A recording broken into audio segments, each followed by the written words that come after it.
Qui vote avec le Rassemblement national pour empêcher l'augmentation des salaires? C'est vous. Non mais c'est faux, Qui monsieur vote avec Piquemal. le Rassemblement C'est faux, monsieur national pour Piquemal. empêcher d'indexer les salaires sur l'inflation, de bloquer les prix, de régulariser notamment le nombre de Assumez, médecins pour monsieur éviter les Piquemal. déserts médicaux? Assumez. Vous n'avez aucun problème à voter avec le Rassemblement national et cette proposition de loi était faite pour lui faire un appel du pied et draguer l'électorat de l'extrême droite. Vous avez décidé de sanctionner un texte dont vous souhaitez débattre depuis plus de 40 ans.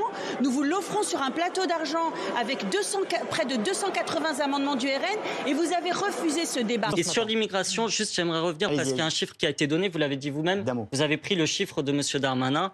Il y a 500 000 personnes qui viennent en France chaque année. Mais que tout le monde l'entende bien.